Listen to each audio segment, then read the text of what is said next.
Hi there, I'm Father Jonathan Rowe. I'm the parish priest at St. Michael's Anglican Church, the church in Kenmount Terrace. And over the last little while, I've been amazed to see how many people have been joining me online as I've been praying the daily offices of morning and evening prayer. And I have been over the last little while. I've been recording these videos from home, and I realized that not everyone necessarily knows what that looks like. So I wanted to take a few minutes just to show you behind the scenes and to show you what things look like when I'm actually showing off my home. First thing to show you is the new setup, the new place where I have been filming from. I'm sitting in the rocking chair, which sometimes I realize over the last little while that if I'm not necessarily in the most flattering angle because I'm leaned back a little bit in the rocking chair, and if it looks like I've put on weight or things like that in the last little while, no, it's probably not that. It's probably actually because I'm leaning back in the chair. I've got set up here. I've got the camera on my wife's tripod. The camera that we've got here, it's a Logitech. It's a fantastic high definition camera.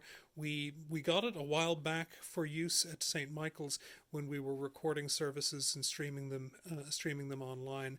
And with the pandemic coming, I took that down. Well, I actually got the warden to climb up and take the camera down off its mount on the wall so that I could get some higher quality video from home. Sitting in the rocking chair, which had belonged to my wife's grandfather, I've got the table here with the candle. These are the sanctuary lamps that we burn on Sundays in the Lady Chapel and at the High Altar. The services, as I'm reading straight from the Book of Common Prayer. I've got it saved as a PDF on a Nexus 7 tablet. It's one of the best tablets that I've ever had. Fits really well into my hand, and I've got a decent Bible app in there as well. And I am sat down right in front of our extensive record collection. We were really, really lucky to inherit all of Emily's parents' records, which in fact also came with some of her grandparents' records as well. We have picked up new vinyl records of our own. We've been slowly and surely adding to our collection on that, and we've got some collection. Some records as well came from my parents. I've kept in the background here, kept this a little bit of I don't know if it was intended to be stained glass, but a piece of artwork that my daughter Frances has done, and I thought that added a certain amount of sort of churchy tone.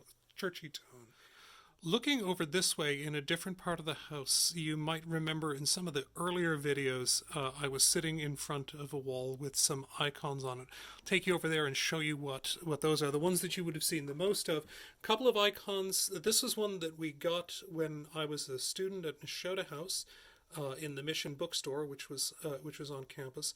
Is as an icon of the three archangels. There's Michael victorious over Satan. Here's the angel Gabriel. He's got looks like a commemorative plate with the Virgin and Child on it. And Saint Raphael, the angel that you don't necessarily hear too much of, he is in the Book of Tobit. He's standing on a fish. There's a fantastic story in there. You should go read the Book of Tobit. There's great stories in there. Next to that, on the left-hand side, there's an icon of Saint George. There's an icon that we got in Walsingham at the Orthodox Chapel in Walsingham in England, and it was an important icon. We had it blessed by a friend of ours, Tom Janikowski, who's now an Orthodox priest. At the time when he was first ordained an Anglican priest, we had him bless the icon for us. On the other side of that, there's another warrior saint, Saint Demetrius of Thessaloniki, and a friend of ours, Fiona, brought that icon back for us when she was in Greece a couple of years back. Up and above that, there's an icon of the Annunciation. Gabriel is coming to Mary. It looks like she's gotten some cotton candy from the regatta, but I believe that what she's supposed to be doing is she's supposed to be spinning. This is an icon that I got in Nazareth.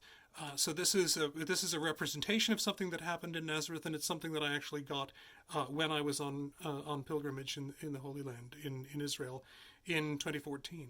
So it's got some special sentimental value there on that. Over on this side is an icon of Saint Michael. This was Emily's icon, was given to her when she was a teenager at the Saint Michael's Youth Conference in the Diocese of Nova Scotia and Prince Edward Island. 5 years running, if you came to the St. Michael's Conference 5 years in a row, you were given an icon, and that was the icon that they were given. So that has pride of place as well in our wall of icons. Over on the other side, this is a wonderful saint. Saint Spiridion was a 4th century bishop in the Eastern Church. He was originally a shepherd before they made him a bishop. And his other great claim to fame, his feast day is on the 14th of December, which is my birthday. And that's 1 year for my birthday. Emily specially ordered this icon of Saint Spiridion. Up above that, another icon that was a present. This is quite a famous one, actually. This is a reproduction of the Rublev Trinity icon.